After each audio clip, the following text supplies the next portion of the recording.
స్తోత్రములు కృతజ్ఞతాస్తుతులు చెల్లించుచున్నాను. ప్రియమైన దేవుని వర్లారా, మనము ధర్మశాస్త్రము అనే శీర్షికలో అనేకమైన అంశాలను పరిశీలిస్తున్నాం. అందులో ఈరోజు ధర్మశాస్త్రానికి వేరుగా బయలుపరచబడుతున్న దేవుని నీతి ఏది అన్న అంశాన్ని మనం పరిశీలిద్దాం. అంటే గత కొన్ని వారాలుగా అసలు ధర్మశాస్త్రం అంటే ఏంటి, ధర్మశాస్త్రం యొక్క స్వభావం ఏంటి, ధర్మశాస్త్రము ఎవరికి ఇవ్వబడింది, ధర్మశాస్త్రము ఎందుకు ఇవ్వబడింది, అదేవిధంగా ఈ ధర్మశాస్త్రాన్ని యేసుక్రీస్తు వారు ఎందుకు కొట్టివేశారు, ఈ విషయాలన్నింటినీ మనము ఒక క్రమంగా పరిశీలిస్తూ వస్తున్నాం. అయితే ఈ రోజు ఇంతకు ముందు వారంలోనే మనము పాపాన్ని తీసివేయడానికి లోకానికి వచ్చిన యేసుక్రీస్తు వారు ఏం చేస్తే పాపాన్ని తీసివేయగలరు అన్న అంశంలో ధర్మశాస్త్రం అనేది పాపానికి బలమై ఉన్నది అని పరిశుద్ధ గ్రంథం తెలియజేస్తుంది. కాబట్టి పాపానికి బలమై ఉన్న ధర్మశాస్త్రాన్ని యేసుక్రీస్తు వారు తీసివేయగలిగితే, ధర్మశాస్త్రం ఎప్పుడైతే తీసివేయబడుతుందో అప్పుడు పాపాన్ని కూడా యేసుక్రీస్తు వారు తీసివేయగలరు అన్న ఆ విషయాన్ని మనం పరిశీలన చేస్తాం. అయితే ఈ రోజు అప్పటికీ ఉన్న ధర్మశాస్త్రం ఏమో కొట్టివేయబడిపోయింది.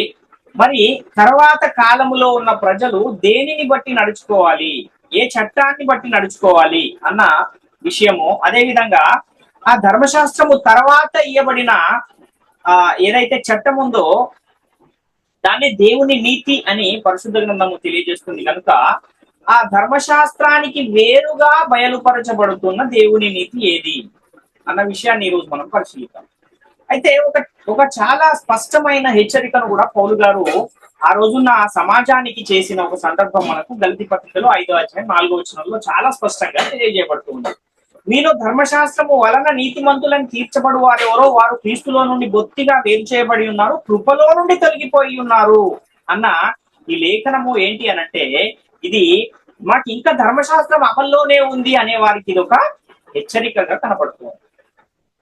అందుకనే యేసుక్రీస్తు శరీరమందు శిలువలో దేవుడు ధర్మశాస్త్రాన్ని కొట్టివేయించాడు అనే విషయాన్ని పరిశుద్ధ గ్రంథము చాలా స్పష్టంగా తెలియజేస్తున్న సందర్భాలు అనేకం మనం ఇదివరకే చూసాం. అయితే పాపాన్ని తీసివేయడానికి, పాపులను వెదికి రక్షించడానికి ఈ లోకానికి యేసుక్రీస్తు వారు వస్తే, ఆ వచ్చిన యేసుక్రీస్తు వారు ఏం చేసి పాపులను రక్షించారు, ఏం చేసి పాపాన్ని తీసివేశారు అంటే, గతంలోనే మనం చాలా స్పష్టంగా పాపానికి బలమై ఉన్న ధర్మశాస్త్రాన్ని కొట్టివేయటం ద్వారా యేసుక్రీస్తు వారు పాపాన్ని తీసివేశారు, పాపులను వెదికి రక్షించారు అన్న విషయాన్ని పరిశీలన చేశారు. అయితే ధర్మశాస్త్రము కొట్టివేసేంత వరకు కూడా ఈ లోకములో అమల్లో ఉన్న చట్టం ఏది అంటే ధర్మశాస్త్రమే. ఆ ధర్మశాస్త్రం అనేది ఎప్పటి వరకైతే సిలువలో కొట్టివేయబడలేదో అప్పటి వరకు కూడా ధర్మశాస్త్రం అనే చట్టమే అమల్లో ఉంది. మరి ఆ కాలానికి చట్టమై ఉన్న ధర్మశాస్త్రము కొట్టివేయబడిన తర్వాత, ఆ కొట్టివేయబడిన తర్వాత కాలములో ఉన్న ప్రజలు ఎలా నడుచుకోవాలి, ఏ చట్టాన్ని వాళ్ళు అనుసరించి నడుచుకోవాలి అనే విషయాన్ని కూడా ఆలోచించవలసిన అవసరం. అసలు ధర్మశాస్త్రం తర్వాత వచ్చిన చట్టం ఏది, అది ఎలాంటిది అన్న విషయం మీద కూడా మనకు ఒక అవగాహన ఉండాల్సిన అవసరం ఉంది. ధర్మశాస్త్ర కాలములో ధర్మశాస్త్రము కలిగి ఉన్న యూదులు లేక ఇశ్రాయేలీయులు ఎలా ఉన్నారంటే దేవుని ప్రజలుగా ఉన్నారు. ఆ ధర్మశాస్త్రమే వాళ్లకు జ్ఞానముగా ఉంది అని కూడా లేఖనాలు చెబుతున్నాయి. అదే వారికి జ్ఞానము, అదే వారికి వివేకము అన్న విషయము పరిశుద్ధ గ్రంథము తెలియజేస్తుంది. అంటే ధర్మశాస్త్రం అనేది వారికి ఒక ప్రత్యేకతగా ఉంది, ధర్మశాస్త్రము వలననే వారు దేవుని ప్రజలుగా ఎంచబడుతూ ఉన్నారు అని చాలా స్పష్టంగా పరిశుద్ధ గ్రంథం అయితే తెలియజేస్తుంది. అయితే యూదులకు జ్ఞానమైన ఆ ధర్మశాస్త్రం ఏమైంది అంటే కొట్టివేయబడింది. ధర్మశాస్త్రం కొట్టివేయబడగానే ఏం జరిగింది అంటే వారికి ఉన్న ప్రత్యేకత అనేది పోయింది. అంటే మేము దేవుని ప్రజలము, ఇశ్రాయేలీయులము, మేము ప్రత్యేకమైన వారము అన్న ఆ ప్రత్యేకత అనేది ఏమైందంటే పోయింది. ధర్మశాస్త్రము లేని అన్యజనులు, అలాగే ధర్మశాస్త్రము కొట్టివేయబడిన తర్వాత ఉన్న ఇశ్రాయేలీయులు, వీరిద్దరు కూడా ఎవరి దగ్గరికి రావాలి అనంటే యేసుక్రీస్తు వారి యుద్ధకు రావాల్సిన అవసరం, లేకపోతే వారికి ఏం లేదు, రక్షణే లేదు అని పరిశుద్ధ గ్రంథం తెలియజేస్తుంది. అయితే యేసుక్రీస్తు లోకానికి వచ్చింది కేవలం యూదుల కోసం మాత్రమేనా అని కూడా ఆలోచిస్తే, దేవుడు అబ్రహాముకు ఒక వాగ్దానం చేశాడు. చేసిన ఆ వాగ్దానము అబ్రహాము గారు ఏ స్థితిలో ఉన్నప్పుడు చేశారు అని మనం ఆలోచిస్తే, అబ్రహాము గారు సున్నతి పొందిన తర్వాత చేశారా, లేక సున్నతి పొందక మునిపే చేశారా అంటే, అబ్రహాము గారు సున్నతి పొందక మునిపే దేవుడు ఆ వాగ్దానాన్ని అబ్రహాము గారికి చేశారు అని పరిశుద్ధ గ్రంథం చాలా స్పష్టంగా తెలియజేస్తుంది. అయితే ఈ సున్నతి పొందని వారు కూడా అబ్రహాము చేసిన ఆ వాగ్దానానికి వారసులు కావాలి అన్నదే దేవుని యొక్క సంకల్పము గనుక, అబ్రహాము సున్నతి పొందక మునిపే ఆ వాగ్దానాన్ని దేవుడు అబ్రహాము గారికి చేశాడు. నీ సంతానము వలన భూమి యొక్క సమస్త వంశములు ఆశీర్వదించబడును అన్న ఈ వాగ్దానము ఎప్పుడు అబ్రహాము గారికి చేయబడింది అంటే, అబ్రహాము గారు సున్నతి పొందక మునిపే ఈ వాగ్దానాన్ని అబ్రహాము గారికి చేశాడు. ఎందుకంటే సున్నతి పొందని వారు కూడా దాన్ని స్వతంత్రించుకోవాలి అని అంటే, సున్నతి పొందక మునిపే దాన్ని చేయవలసిన అవసరం ఉంది. అందుకనే దేవుడు అబ్రహాము గారు సున్నతి పొందక మునిపే ఈ వాగ్దానాన్ని అబ్రహాముకు చేసినట్టుగా లేఖన సాక్ష్యాలు కనపడతాయి. అయితే అబ్రహాము గారికి చేయబడిన ఆ వాగ్దాన సంతానమైన యేసుక్రీస్తు వారు ఈ లోకానికి వచ్చి సిలువలో తన ప్రాణం పెట్టింది ఈ లోకములో ఉన్న జనులందరి కొరకు అన్న విషయాన్ని కూడా ఈ వాగ్దానాన్ని బట్టి మనకు అర్థమవుతుంది. ఎందుకంటే యేసుక్రీస్తు వారే ఎవరు అనంటే అబ్రహాము గారికి చేయబడిన ఆ వాగ్దాన సంతానం. అయితే ఆ వాగ్దానం చేయబడింది భూలోకములోని సమస్త జనులకైనప్పుడు, ఆ వాగ్దాన సంతానమై ఉన్న యేసుక్రీస్తు వారు కూడా ఈ లోకానికి వచ్చింది అందరి కొరకు, సమస్త జనుల కొరకు అన్న విషయాన్ని మనం ఇక్కడ ఆలోచించవలసిన అవసరం. అయితే పాత నిబంధన అమల్లో ఉన్న కాలంలో, అంటే ధర్మశాస్త్రం అమల్లో ఉన్న కాలంలో మేమే జ్ఞానవంతులము, ఎందుకంటే మాకు ధర్మశాస్త్రం అనేది ఉంది కాబట్టి అని ఎవరైతే అనుకుంటూ ఉన్నారో, ఆ ధర్మశాస్త్రాన్ని దేవుడు యేసుక్రీస్తు శరీరమందు శిలువలో కొట్టివేయించాడు. అలా ఎవరికైతే ఆ ధర్మశాస్త్రం ఇవ్వబడిందో వాళ్లే దాన్ని అనుసరించలేకపోయారు కనుక దేవుడు దాన్ని కొట్టివేస్తే ఇంకా మాకు ధర్మశాస్త్రం అమల్లోనే ఉంది అని నేటి కాలములో ఒకవేళ ఎవరైనా ఆలోచిస్తున్నారు అంటే, వాళ్ళు ఒకసారి తమను తాము పరిశీలన చేసుకోవాల్సిన అవసరం ఉంది. అసలు ధర్మశాస్త్రం మనకి ఇచ్చిందా అంటే, నేటి కాలములో ఉన్న అన్యజనులకు ఇచ్చింది కానే కాదు, క్రైస్తవులకు ఇచ్చింది కూడా కానే కాదు. అది కేవలం ఇశ్రాయేలీలకు మాత్రమే ఇవ్వబడిన చట్టము అన్న విషయము చాలా స్పష్టంగా అనేకమైన లేఖన సాక్ష్యాలు మనకు కనబడతాయి. అయితే పాత నిబంధన కాలంలో ధర్మశాస్త్రాన్ని అనుసరించిన వారు నీతిమంతులుగా తీర్చబడే అవకాశం ఉన్నా కూడా ఎవరు కూడా దాన్ని అనుసరించలేని పరిస్థితులే ఉన్నాయి. ఏ మనుషుడు కూడా దేవుని ఎదుట ధర్మశాస్త్రము వలన నీతిమంతుడుగా తీర్చబడడు అని సంగతి స్పష్టమే అని పరిశుద్ధ గ్రంథం తెలియజేస్తుంది. అయితే ధర్మశాస్త్రానికి వేరుగా ఒక నీతి బయలుపరచబడుతుంది, అది దేవుని నీతి అని మనకు పరిశుద్ధ గ్రంథము చెబుతూ ఉన్న పరిస్థితులు కనబడుతుంది. అయితే ఈ ధర్మశాస్త్రానికి వేరుగా బయలుపరచబడుతున్న ఆ దేవుని నీతి ఏది అన్న ఆ విషయాన్ని ఈ రోజు మనము పరిశీలించే ప్రయత్నం చేద్దాం. అసలు నీతి అనేది ఎలా కలుగుతుంది అన్న విషయాన్ని మనం చూడగలిగితే, రోమపత్రిక 3:21-22 వచనాల్లో, ఇట్లుండగా ధర్మశాస్త్రమునకు వేరుగా దేవుని నీతి బయలుపరచబడుతున్నది, దానికి ధర్మశాస్త్రమును ప్రవక్తలను సాక్ష్యం ఇచ్చుచున్నారు, అది యేసుక్రీస్తు నందలి విశ్వాస మూలమైనదై నమ్ము వారందరికీ కలుగు దేవుని నీతి అయి ఉన్నది అంటున్నారు. అంటే నీతి అనేది యేసుక్రీస్తు నందలి విశ్వాసము వలన కలుగుతుంది అని పౌలుగా తెలియజేస్తున్నది కదా. అంటే ధర్మశాస్త్రము వలన కలిగే నీతి ఎలా కలుగుతుంది అంటే, ధర్మశాస్త్రములో ఉన్న ఆజ్ఞలను అనుసరించటం వలన కలుగుతుంది. కానీ క్రీస్తు మూలముగా కలిగే నీతి ఎలా కలుగుతుంది అంటే, విశ్వాసము వలన కలుగుతుంది. కానీ ఈ విషయాలు ఏది ఆలోచించకుండా నాకు ఇంకా ధర్మశాస్త్రం అమల్లో ఉందనే వారు ఏం చెబుతున్నారు అంటే, దేవుడు 2 ధర్మశాస్త్రాలను ఇచ్చాడు యూదులకు, అందులో ఒకటి ఉంచాడు, ఒకటి కొట్టివేశాడు అని కూడా కొంతమంది భ్రమపడుతూ ఉన్న పరిస్థితులు కనపడుతుంది. కానీ దేవుడు ఇశ్రాయేలీయులకు 2 ధర్మశాస్త్రాలు ఇచ్చాడని ఎక్కడా కూడా బైబిల్ గ్రంథంలో ఒక్కటంటే ఒక్క లేఖనాధారం కూడా లేదు. అంటే ఆధారము లేని వాటినే ప్రకటించువారు నేటి కాలంలో ఎక్కువ అయిపోయారు. బైబిల్ గ్రంథంలో ఉన్నవే ఎన్ని నిబంధనలు అంటే 2 నిబంధనలు ఉన్నాయి అని తెలియజేస్తుంది పరిశుద్ధ గ్రంథం. ఒకటేమో పాత నిబంధన, దానినే మొదటి నిబంధన అని కూడా పరిశుద్ధ గ్రంథం తెలియజేస్తూ ఉండగా, ఇంకొకటేమో క్రొత్త నిబంధన, దానినే 2వ నిబంధన అని కూడా మనకు హెబ్రీ పత్రిక, గల్తీ పత్రిక ఇవన్నీ చదువుతుంటే అర్థమవుతుంది. అయితే పాత నిబంధనలో లోపం ఉంది కనుక అది కొట్టివేయబడింది. దాని తర్వాత ఏం జరిగింది అని మనం ఆలోచిస్తే, అంతకంటే శ్రేష్టమైన క్రొత్త నిబంధన దాని వెంట ప్రవేశపెట్టబడింది. రోమపత్రికలో 3:24 మనం చూడగలిగితే, కాబట్టి నమ్మువారు ఆయన కృపచేతనే క్రీస్తు యేసు నందలి విమోచనము ద్వారా ఉచితముగా నీతిమంతులను తీర్చబడుచున్నారు అంటున్నాడు. అంటే నేటి కాలంలో ఎవరైనా సరే ఎలా నీతిమంతులుగా తీర్చబడుతున్నారు అంటే, కృపచేత ఉచితముగా క్రీస్తు యేసు నందలి విమోచనము ద్వారా నీతిమంతులుగా తీర్చబడుతున్నారు తప్ప క్రియల వలన నీతిమంతులుగా తీర్చబడే పరిస్థితి నేటి కాలంలో లేదు. అంటే ధర్మశాస్త్రము వలన ఏ శరీరయు దేవుని ఎదుట నీతిమంతుడుగా తీర్చబడడు అని బైబిల్ గ్రంథం చెబుతూ ఉంటే, ధర్మశాస్త్రంలోని ఆజ్ఞలన్నీ అనుసరించటందు నిలకడగా ఉండని ప్రతివాడు శాపగ్రస్తుడు అని బైబిల్ గ్రంథం చెబుతుంటే, ఎవరికైతే ఆ ధర్మశాస్త్రం ఇవ్వబడిందో ఆ యూదులే, ఆ ఇశ్రాయేలీయులే దాని వలన నీతిమంతులుగా తీర్చబడలేకపోతున్నారు. కనుక దేవుడు దాన్ని శిలువలో కొట్టివేస్తే, ఇంకా ధర్మశాస్త్రము నాకు అమల్లో ఉంది అని ఒకవేళ ఎవరైనా అంటే, అలాంటి వారి పరిస్థితి ఏంటి అని పరిశుద్ధ గ్రంథం తెలియజేస్తుందంటే, క్రీస్తులో నుండి బొత్తిగా వేరైపోయిన వారు వాళ్ళు అని తెలియజేస్తుంది. కృప నుండి తొలగిపోయిన వారు అని తెలియజేస్తుంది. అంటే క్రీస్తులో నుండి వేరైపోయిన వారికి ఏముండదు అనంటే నిత్య జీవమే ఉండదు. ఎందుకంటే 17వ అధ్యాయము యోహాను సువార్త 3వ వచనాన్ని చూస్తే, అద్వితీయ సత్యదేవుడు అయిన నిన్నును నీవు పంపిన యేసుక్రీస్తును ఎరుగుటయే నిత్య జీవము అని చెప్తున్నాడు. క్రీస్తునందుంటేనే తండ్రి యందు ఉంటాము అని కూడా మొదటి యోహాను పత్రికలో మనకు లేఖనాలు కనపడతాయి.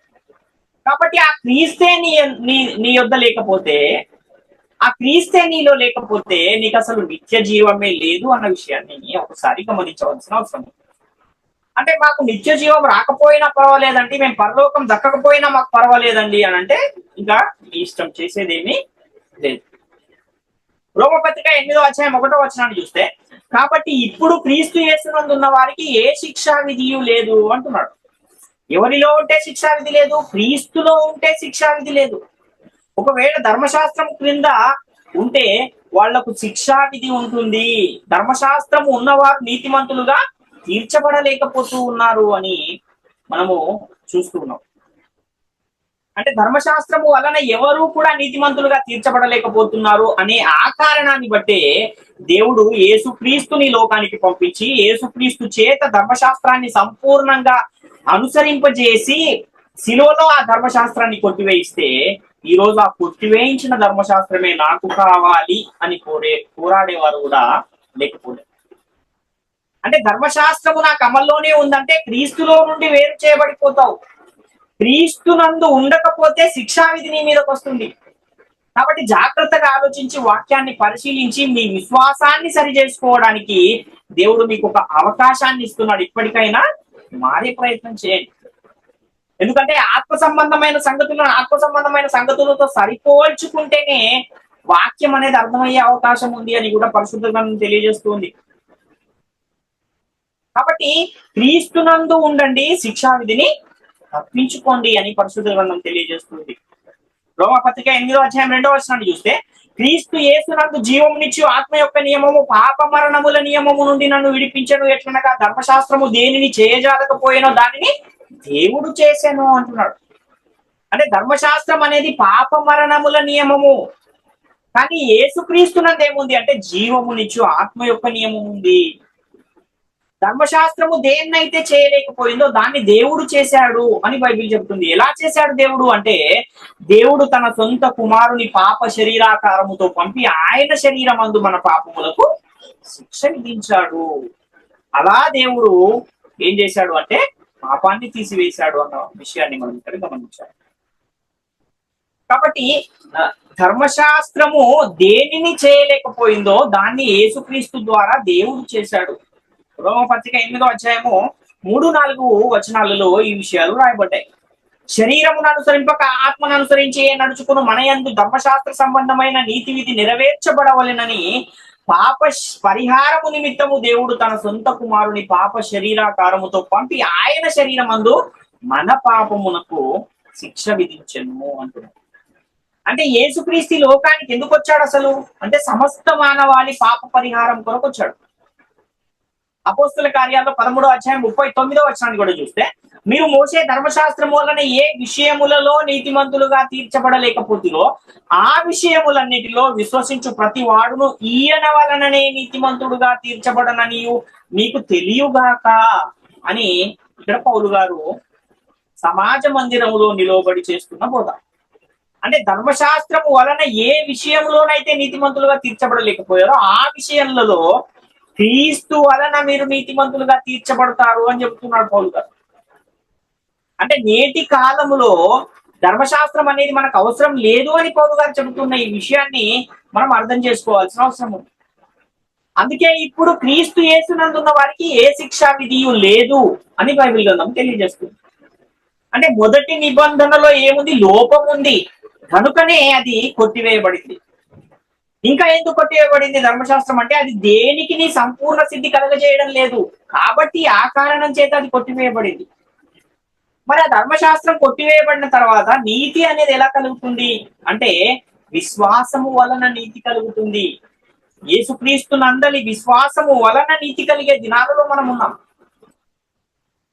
రోమపత్రిక 4 అధ్యాయం 3 మనం చూస్తే, లేఖనం ఏమి చెప్పుచున్నది? అబ్రహాము దేవుని నమ్మెను, అది అతనికి నీతిగా ఎంచబడెను అంటున్నాడు. అంటే అబ్రహాము దేవుణ్ణి నమ్మాడు, ఆ నమ్మడం వలన ఆయనకి ఏమొచ్చింది? నీతి అనేది వచ్చింది. యాకోబు పత్రిక 2 అధ్యాయం 23 కూడా చూస్తే, కాబట్టి అబ్రహాము దేవుని నమ్మెను, అది అతనికి నీతిగా ఎంచబడను అను లేఖనము నెరవేర్చబడను, మరియు దేవుని స్నేహితుడని అతనికి పేరు కలిగెను. అంటే ధర్మశాస్త్రము గల యూదులకే కాదు, ధర్మశాస్త్రము లేని అన్య జనులు కూడా విశ్వాసము వలన రక్షణ పొందాలనే ఉద్దేశంతో దేవుడు అబ్రహాము గారికి వాగ్దానం చేశాడు. రోమపత్రిక 4 అధ్యాయం 16 మనం చూస్తే, ఈ హేతువు చేతను ఆ వాగ్దానమును యావత్ సంతతికి అనగా ధర్మశాస్త్రము గలవారికి మాత్రమే కాక అబ్రహామునకు ఉన్నట్టి విశ్వాసము గలవారికి కూడా దృఢము కావాలనని కృపను అనుసరించినదై ఉండునట్లు అది విశ్వాసమూలమైనదాయను అంటున్నారు. అంటే ఆ వాగ్దానం అనేది ఆ వాగ్దానం అనేది ఎలా స్వతంత్రించుకుంటాం మనము? ఆ వాగ్దానానికి మనం వారసులం ఎలా అవుతాము అని అంటే విశ్వాసము వలన దానికి వారసులం అవుతాము అని చెబుతున్నాడు. అంతేగాని ధర్మశాస్త్రము వలన అబ్రహాముకు దేవుడు చేసిన వాగ్దానానికి మీరు వారసులు అవుతారని ఎక్కడా కూడా ఒక్క లేఖనం కూడా మనకు పరిశుద్ధ గ్రంథంలో కనపడదు. ఎవరెవరి వాగ్దానానికి వారసులు అంటే ధర్మశాస్త్రము కలిగి ఉన్న ఇశ్రాయేలీలు మరియు ధర్మశాస్త్రము లేని అన్య జనులు కూడా విశ్వాసము వలన అబ్రహాము గారికి చేసిన వాగ్దానానికి వారసులు. మరి నేటి కాలంలో నీవు ఎక్కడున్నావు? ధర్మశాస్త్రం వలన నీతిమంతులుగా తీర్చబడాలనుకుంటున్నావా, లేక విశ్వాసము వలన కృపచేత ఉచితముగా నీతిమంతునిగా ఉండాలనుకుంటున్నావా? ఒకసారి నిన్ను నీవు పరిశీలించుకోవాల్సిన అవసరం ఉంది. విశ్వాస సంబంధులే అబ్రహాము కుమారులు అని బైబిల్ గ్రంథం తెలియజేస్తుంది. గల్తీ పత్రిక 3 అధ్యాయంలో 6-9 మనం చూడగలిగితే, గల్తీ పత్రిక 3 అధ్యాయం 6-9 అబ్రహాము దేవుని నమ్మెను, అది అతనికి నీతిగా ఎంచబడెను, కాబట్టి విశ్వాస సంబంధులే అబ్రహాము కుమారులని మీరు తెలుసుకొనుడి. దేవుడు విశ్వాస మూలముగా అన్యజనులను నీతిమంతులుగా తీర్చినను లేఖనము ముందుగా చూచి నీయందు అన్యజనులు అందరూ ఆశీర్వదించబడుదురు అని అబ్రహామునకు సువార్తను ముందుగా ప్రకటించెను. కాబట్టి విశ్వాస సంబంధులే విశ్వాసము గల అబ్రహాముతో కూడా ఆశీర్వదించబడుదురు అంటున్నాడు. అంటే మొట్టమొదట అబ్రహాము గారికి ప్రకటింపబడిన సువార్త ఏది అంటే నీయందు అన్యజనులందరూ ఆశీర్వదించబడును అని అబ్రహామునకు సువార్త ప్రకటించబడింది అంటున్నాడు. నీయందు అంటే నీ సంతానము వలన. ఎవరా సంతానం అంటే యేసుక్రీస్తు వారు. యేసుక్రీస్తులో ఎలా భూలోక వంశాలన్నీ ఆశీర్వదించబడతాయి? అసలు ఎవరికి ఆశీర్వాదం అనేది అవసరము అని అంటే ఆశీర్వాదాన్ని పోగొట్టుకున్న వారికి ఆశీర్వాదం అవుతుంది, అంతేగాని ఆశీర్వదింపబడిన వారికి ఆశీర్వాదం అవసరం లేదు కదా. కాబట్టి అప్పటికే ఆశీర్వాదాన్ని పోగొట్టుకున్నవారు యేసుక్రీస్తును తన సొంత రక్షకునిగా, ప్రభువుగా, దేవుని కుమారునిగా అంగీకరించి దేవుడు క్రీస్తును మృతులలో నుండి లేపాడని హృదయమందు విశ్వసించి యేసుక్రీస్తు నామములో బాప్తిస్మం పొందిన వారంతా ఏ వాగ్దానాన్ని స్వతంత్రించుకుంటున్నారు, ఏ వాగ్దానానికి వారసులు అవుతున్నారంటే అబ్రహాము గారికి దేవుడు చేసిన వాగ్దానానికి వారసులు అవుతున్నారు. ఇంత గొప్ప ప్రణాళికను దేవుడు సమస్త మానవాళి కొరకు నియమించి ఉంచాడు. ఆ వాగ్దానాన్ని నెరవేర్చడానికే యేసుక్రీస్తు వారిని లోకానికి పంపించాడు అన్న విషయాన్ని మనం గమనించువారమై ఉన్నాం. అంటే మనము విశ్వాస సంబంధులమై ఉండాలి అనే విషయాన్ని ఇక్కడ పౌలు గారు తెలియజేస్తున్నారు. గలతీ పత్రిక 3:29 చూస్తే, మీరు క్రీస్తు సంబంధులైతే ఆ పక్షమందు అబ్రహాము యొక్క సంతానమై ఉండి వాగ్దాన ప్రకారము వారసులై ఉన్నారు అంటున్నాడు. అంటే ఏదైతే వాగ్దానం అబ్రహాం గారికి చేయబడిందో ఆ వాగ్దానాన్ని స్వతంత్రించుకోవాలంటే ముందు నువ్వేమై ఉండాలంటే క్రీస్తు సంబంధి అయి ఉండాలి. క్రీస్తును ప్రభు అని ఒప్పుకోవాలి. క్రీస్తును మృతులలో నుండి దేవుడు లేపాడు అని విశ్వసించాలి. యేసుక్రీస్తు దేవుని కుమారుడని నమ్మాలి. ఆ నమ్మిన తర్వాత యేసుక్రీస్తు నామంలో బాప్తిసం పొందాలి. అప్పుడు అబ్రహాము యొక్క సంతానం అయ్యుండి వాగ్దాన ప్రకారము వారసులయ్యే ఒక వీలును అవకాశమును పొందుకునే అవకాశము ఉంది. అంటే అబ్రహాము గారికి దేవుడు చేసిన వాగ్దానానికి వారసులు అవ్వాలంటే ధర్మశాస్త్ర సంబంధులకు అది సాధ్యం కాదు. నాకు ధర్మశాస్త్రం అమల్లో ఉంది అనే వారికి ఈ అవకాశమే లేదు అని చెప్తున్నాడు ఇక్కడ. మరి ఎవరు ఈ వాగ్దానాన్ని స్వతంత్రించుకోగలరు అని అంటే క్రీస్తు సంబంధులు స్వతంత్రించుకోగలరు అంటున్నారు. ఫిలిప్పీ పత్రిక 3:9 మనం చూస్తే, క్రీస్తును సంపాదించుకుని ధర్మశాస్త్ర మూలమైన నా నీతిని కాక క్రీస్తునందలి విశ్వాసము వలనైన నీతి అనగా విశ్వాసమును బట్టి దేవుడు అనుగ్రహించు నీతి గలవాడనై ఆయన యందు అగుపడు నిమిత్తము. అంటే ధర్మశాస్త్ర మూలమైన నీతి కాక క్రీస్తును సంపాదించుకుని ఉండాలి. ధర్మశాస్త్ర సంబంధమైన నీతిని సంపాదించుకోకూడదు నేటి కాలంలో. క్రీస్తునందలి విశ్వాసము వలననైనా నీతిని సంపాదించుకున్న వాడుగా ఉండాలి. అది ఎలా వస్తుందంటే విశ్వాసము వలన అది లభిస్తూ ఉంది. అలాంటి నీతికి వారసులమైతే అబ్రహాము గారికి చేసిన వాగ్దానానికి మనం వారసులము అవుతాం. అంటే ధర్మశాస్త్రమైన సంబంధమైన నీతి పనికిరాదు అని చెప్తున్నారు పౌలు గారు ఇక్కడ చాలా స్పష్టంగా. రోమపత్రిక 3:28 మనం చూడగలిగితే, కాగా ధర్మశాస్త్ర సంబంధమైన క్రియలు లేకుండా విశ్వాసము వలననే మనుషులు నీతిమంతులుగా తీర్చబడుచున్నారని ఎంచుచున్నాము అంటున్నాడు. అంటే ఒక మనిషి నీతిమంతుడుగా తీర్చబడాలంటే ఎలా తీర్చబడతారంటే విశ్వాసము వలననే తప్ప ధర్మశాస్త్ర సంబంధమైన క్రియలు పనికిరావు. ఆ ధర్మశాస్త్రం అనేది దేనికి సంపూర్ణ సిద్ధి కలగజేయలేదు. ఎవరికైతే ఇవ్వబడిందో వారే దాని వల్ల నీతిమంతులుగా తీర్చబడలేకపోయారు. అలాంటిది అది మనల్ని ఎలా నీతిమంతులుగా తీర్చలేదు. కాబట్టి మనుషులందరూ కూడా ఎలా నీతిమంతులుగా తీర్చబడతారని పౌలు గారు చెబుతున్నారంటే ధర్మశాస్త్ర సంబంధమైన క్రియలు లేకుండానే విశ్వాసము వలననే మనుషులందరూ నీతిమంతులుగా తీర్చబడుతున్నారు అని చెప్తున్నారు. కాబట్టి నీతి అనేది ఎలా కలుగుతుంది అంటే క్రీస్తు యేసు రక్తము నందలి విశ్వాసము ద్వారానే నీతి కలుగుతుంది. ఒకవేళ ధర్మశాస్త్రం వలన కూడా నీతి కలిగితే యేసుక్రీస్తు శిలువలో కార్చిన రక్తం ఏమైపోతుంది? నిష్ప్రయోజనం అయిపోయే అవకాశం ఉంది. అసలు ఆయన ఈ లోకానికి రావాల్సిన అవసరమే లేదు. ధర్మశాస్త్రము వలననే నీతి అనేది ఒకవేళ ఆరోపించబడితే, ధర్మశాస్త్రము వలననే ఒకవేళ నీతిని సంపాదించుకునే అవకాశమే కనుకుంటే యేసుక్రీస్తు లోకానికి రావాల్సిన అవసరమే లేదు. ఆ ధర్మశాస్త్రం అనేది నీతిని ఎవరికి కూడా ఆరోపించట్లేదు కనుకనే యేసుక్రీస్తు లోకానికి రావాల్సి వచ్చింది. అందుకే యేసుక్రీస్తు వారు ధర్మశాస్త్రాన్ని శిలువలో కొట్టివేయాల్సి వచ్చింది అన్న విషయాన్ని మనం గమనించాలి. రోమపత్రిక 3:24-26 చూస్తే, కాబట్టి నమ్మువారు ఆయన కృపచేతనే క్రీస్తు యేసు నందలి విమోచనము ద్వారా ఉచితముగా నీతిమంతులని తీర్చబడుచున్నారు. పూర్వము చేయబడిన పాపములను దేవుడు తన ఓరిమి వలన ఉపేక్షించినందున ఆయన తన నీతిని కనపరచవలెనని క్రీస్తు యేసు రక్తము నందలి విశ్వాసము ద్వారా ఆయనను కరుణాధారముగా బయలుపరచను. దేవుడు అప్పటి కాలమందు తన నీతిని కనపరచు నిమిత్తము తాను నీతిమంతుడును యేసునందు విశ్వాసము గలవాణిని నీతిమంతులుగా తీర్చువాడునయుటకు ఆయన ఇలాగూ చేశాడు.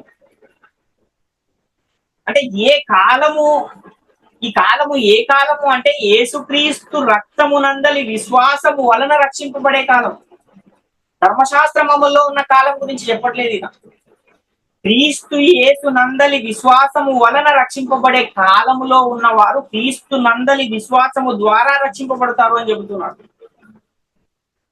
కాబట్టి ధర్మశాస్త్రము వలన నీతిమంతులుగా తీర్చబడలేము అన్న విషయం కూడా ఇక్కడ మనకు అర్థమవుతుంది. కాబట్టి ఏది ధర్మశాస్త్రమునకు వేరుగా బయలుపరచబడుతున్న దేవుని నీతి అంటే యేసుక్రీస్తు రక్తము నందలి విశ్వాసము ద్వారా వచ్చే నీతే ధర్మశాస్త్రమునకు వేరుగా బయలుపరచబడుతున్న దేవుని నీతి అన్న విషయాన్ని మనం ఇక్కడ గ్రహించవలసిన వారమే. రోమపత్రిక 3:28 చూస్తే, కాగా ధర్మశాస్త్ర సంబంధమైన క్రియలు లేకుండా విశ్వాసము వలననే మనుషులు నీతిమంతులుగా తీర్చబడుచున్నారని ఎంచుచున్నాము అంటున్నారు. గలతీ పత్రిక 2:15 కూడా చూస్తే, మనము జన్మము వలన యూదులమే గాని అన్ని జనులలో చేరిన పాపులము కాము, మనుషుడు యేసుక్రీస్తు నందలి విశ్వాసము వలననే గాని ధర్మశాస్త్ర సంబంధమైన క్రియల మూలముల నీతిమంతులుగా తీర్చబడడని ఎరిగి మనమును ధర్మశాస్త్ర సంబంధమైన క్రియల మూలమున కాక క్రీస్తు నందలి విశ్వాసము వలననే నీతిమంతులమని తీర్చబడుటకై యేసుక్రీస్తు నందు విశ్వాసము ఉంచి ఉన్నాము అంటున్నారు. అంటే యూదులమైన మనము కూడా ఒకవేళ నీతిమంతులం అవ్వాలంటే క్రీస్తు యేసునందు ఉన్న విశ్వాసము మనకు ఉండాలి అని చెప్తున్నాడు తప్ప ధర్మశాస్త్ర సంబంధమైన క్రియలు ఉండాలని చెప్పట్లేదు. అంటే ఎవరికైతే ఈ ధర్మశాస్త్రం ఇవ్వబడిందో వారే క్రీస్తు యేసునందలి విశ్వాసం వలన నీతిమంతులుగా తీర్చబడుతున్నప్పుడు మరి నేటి కాలంలో అసలు ధర్మశాస్త్రంతో సంబంధమే లేని మనకు ధర్మశాస్త్రం అవసరమా అంటే అసలు అవసరమే లేదు అన్న విషయాన్ని గమనించాలి. కాబట్టి ఆ కాలములో ధర్మశాస్త్రం అమల్లో ఉందని చాలా మంది భ్రమపడుతూ ఉన్నారు. ఆ కాలంలో ఉన్నవారు కూడా భ్రమపడుతూ ఉన్నారు. నేటి కాలంలో కూడా ఇంకా ధర్మశాస్త్రం నాకు అమల్లో ఉందనే వారు కూడా లేకపోతారు. ఆ కాలములో అలా భ్రమపడిన వారు కూడా కరెక్ట్ కాదు. నేటి కాలంలో ధర్మశాస్త్రం నాకు అమల్లో ఉందని నీవు కూడా కరెక్ట్ కాదు. కాబట్టి ఆ కాలంలో ఉన్న వాళ్ళైనా నేటి కాలంలో ఉన్న నీవైనా నీతిమంతుడు అవ్వాలంటే యేసుక్రీస్తు నందలి విశ్వాసము వలననే నీవు నీతిమంతునిగా తీర్చబడగలవు. యేసుక్రీస్తు యొక్క విమోచనము ద్వారానే నీతిమంతునిగా తీర్చబడగలవు అని గమనించవలసిన అవసరం. కాబట్టి ధర్మశాస్త్రానికి వేరుగా బయలుపరచబడుతున్న దేవుని నీతి ఏది అంటే క్రీస్తునందు ఉంచే విశ్వాసమే అన్న విషయాన్ని మనము అర్థం చేసుకోవాల్సిన అవసరం ఉంది, గమనించవలసిన అవసరం ఉంది. ఆ రోజున్న ఇశ్రాయేలీయులు యూదులు ధర్మశాస్త్రం ఇంకా అమల్లోనే ఉందనే ఒక ముసుగును వేసుకుని ఉన్నారు. అందుకే పౌలు గారు ఏం చెబుతున్నారంటే ఆ ముసుగును తొలగించే ప్రయత్నం చేశారు. పాత నిబంధన చదవబడినప్పుడెల్లా అది క్రీస్తునందు కొట్టివేయబడినని వారికి తేటపరచబడక ఆ ముసుగే నిలిచి ఉన్నది అని 2 కొరింథీ పత్రిక 3:14 పౌలు గారు ఏ విధంగానైతే చెబుతూ ఉన్నారో, నేటి కాలంలో కూడా ధర్మశాస్త్రం అమల్లో ఉందనే వాళ్ళు కూడా ఏం చేశారంటే వాళ్ళ ముసుగును తెచ్చుకుని వీళ్ళు కూడా వేసుకున్నారు. అది వాళ్ళకే సరైనది కాదని పౌలు గారు చెప్తుంటే దాన్ని తెచ్చుకుని నీ వేసుకోవడం అనేది అది ఎంతవరకు సరైనదో నీవే ఒకసారి నీవే పరిశీలించుకోవాల్సిన అవసరం. కాబట్టి నేటి కాలంలో ధర్మశాస్త్రానికి వేరుగా బయలుపరచబడుతున్న నీతి ఒక్క ఇశ్రాయేలునికి యూదునికే కాదు గాని భూమి మీదనున్న సమస్త జనుల కొరకు యేసుక్రీస్తు నందలి విశ్వాసము అనేదే నీతిగా బయలుపరచబడింది. క్రీస్తునందు విశ్వాసం ఉంచడం అనేదే నేటి కాలంలో నీతి. నీకు నీతి అనేది రావాలంటే నీవు క్రీస్తును విశ్వసించాలి. ఏదైతే అపోస్తలులు సువార్తను ప్రకటించారో ఆ సువార్తను విశ్వసించాలి.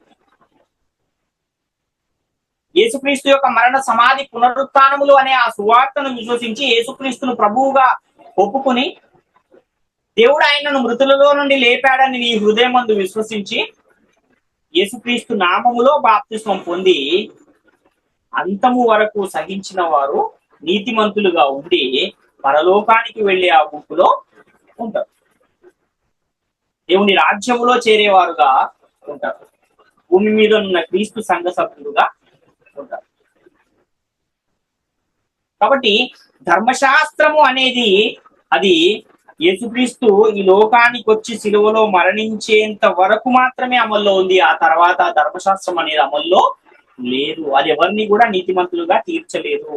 నేటి కాలంలో నీతిమంతులుగా ఎవరినైనా తీర్చాలి అనంటే యేసుక్రీస్తు యొక్క సువార్త ఏదైతే అపోస్తలులకు అప్పగించబడిందో ఆ సువార్తను ఎవరైతే నమ్మి రక్షణ పొంది బాప్తిస్మం పొంది రక్షణ పొంది క్రీస్తు సంఘములో చేర్చబడుతున్నారో వాళ్ళే నీతిమంతులుగా తీర్చబడిన వారు అన్న విషయాన్ని ఇంత స్పష్టంగా పరిశుద్ధ గ్రంథము అనేకమైన లేఖన సాక్ష్యాలతో తెలియజేస్తున్నారు.